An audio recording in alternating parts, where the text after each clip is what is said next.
if a diagram of a human body has to be drawn, and the number of injuries and the number of times that you suffered have to be probably marked on the diagram, I think it's the easiest lesson for a kid to understand what human. Well, I mean, the number of injuries that I've had in my career, I'm also kind of 50% doctor. 50% knowledge is dangerous, though. Have you ever taken your doctors out for a meal? They deserve it. I mean, I meet doctor friends. I mean, and now the ones who've treated me, they're friends, and then they've played a huge role in my life. All of them, the doctors, the physios, masseurs, they've all played a big role in my life. If they weren't around, then things would have been different, because they've traveled with me. They have spent a lot of time on me. I mean, it could be whatever time of the night. If I've called because I'm stressed, they have kind of spoken to me, calmed me down, and said, "Don't worry, everything is on track." I'm an athlete. I want to get back in action as quickly as possible, and I used to get impatient. And there is no alternative to that. You have to be patient. You have to just allow your injury to heal. I mean, if it's going to take 6 weeks, you have to be patient for 6 weeks. I mean, I tried everything possible under the sun to cut that time short, to bring it down to 3 weeks, but sometimes it was not possible. There were occasions where I managed, and there were occasions where I pushed too much too soon, and there was a setback. Right. So experience teaches you plenty of things in life. It teaches you how to manage when things are not going well. And I had my tennis elbow surgery, and in 2009-10, I had tennis elbow and golfer's elbow on my right arm. So you would have noticed that there was a period where I used to have bands on both my arms. So that happened actually at the beginning of the season. I remember somewhere in 2003-04 or so, Rahul Dravid had tennis elbow, but that was towards the end of the season. And then Rahul told me that for 3 months he didn't pick up a cricket bat. And when he started playing again, his injury had healed. But in my case, it happened at the start of the season. Right. So I had to manage that, and eventually got operated on the left one. But the right one, because of my experience with the earlier injury, I knew how to manage this one. And I managed, and luckily there was no surgery required. How complicated is the sport becoming? Rules, and rules, like across formats. I mean, it's only becoming complicated because we continue to change rules.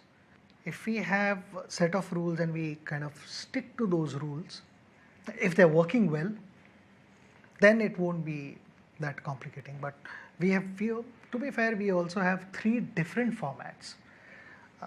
There are not many sports where you have different formats. I can't think of anything else. Very, very few, if at all. Tennis, you continue to play with the same set of rules, be it men or women. I mean, just the number of sets are reduced. Right. But the kind of rules that they play with, they're exactly the same set of rules. So cricket possibly might be the only one where there are 3 different formats, and the number of balls used, the number of overs you have to play with that particular ball. In Test cricket, it's minimum 80. Then ODIs now it's become 25, and T20. So number of fielders in the ring. Test, there is no restriction. So cricket is possibly the only sport which is slightly different to any other sport. To conclude this wonderful conversation, this is the year of the World Cup, so we cannot not talk about the format, which is the 50-over World Cup. There is World Cup happening every year. Oh yeah, there is a World Cup now every year. But again, a 50-over World Cup, which is happening this year. Yeah. There is something that, again, it's been on my mind, and the fact that it's a format that in general has been in discussion in terms of, what is the future of the 50-over format. At a time like that, the World Cup in this format is happening in cricket's biggest market anywhere in the world, which is India. Maybe that's why I feel that the excitement is so huge and so much, but post this World Cup, do you think that there is a need to sit down and try and understand 50 over cricket once again from a wholesome all round perspective and try and understand where this format needs to go into the future? And your thoughts on the that World Cup happens. also. I hope that happens uh, because to change the format, there are reasons for that, and then I had kind of thought of this long time ago, and I'd shared these ideas also earlier.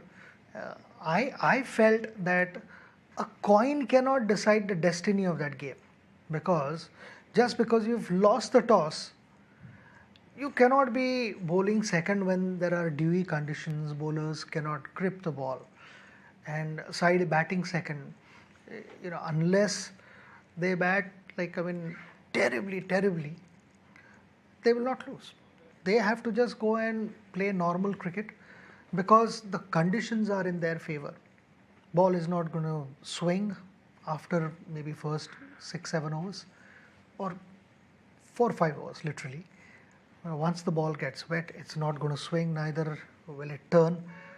And with 5 fielders in the ring, there is hardly a bowler can do. And that I feel is a big imbalance between bat and a ball contest, because people come there to watch both. There should not be a day where there are 2 bowling machines at both ends and one side has to just outbat other batting side. So, I feel there has to be fair balance between bat and the ball, and that's the only reason I was suggesting that a side bats first for 25 overs, then the other team comes and bats for 25 overs, and wherever they have stopped in the first half of the game at 25 overs, the second half of the game they start from there. They don't start fresh. If they've lost 3 wickets, those 3 batters are out of the game. The remaining batters will bat in the second half. So you don't have 20 wickets, you only have 10 wickets. And it does a lot of things. It involves support staff, because otherwise what happens once the game has started, for 50 hours support staff cannot do, just keep sending few messages here and there, stand on boundary line and just tell the bowlers, oh, this is what I feel you should do. But you cannot bring the whole team together, have a brief meeting for 3-4 minutes and tell them strategy A hasn't worked, let's move to strategy B. And so there'll be dynamism. That is missing today. It's becoming too monotonous, and even spectators know what's going to happen from over 15 to 35 or 40th over. They also know the pattern. But by introducing a newer format, sometimes there is an opening partnership, couple of right-handers are batting, and one guy gets out, and your standard left-hander is number 3, and you are in the 23rd or 24th over. You'll say, okay, the remaining 7-8 balls, I'm not going to send my left-hander because there are a couple of off-spinners bowling. And the left-hander proper batter would also think, why should I take undue risk for just 6-7 balls? You send number 9, number 10, and say that anyways, if at all, you get to play 5-6 balls. Treat these balls as 5-6 balls and just go and enjoy yourself. That also gives a different dimension to a cricket match. Spectators feel some action is going to happen. And then immediately you bring the other side in.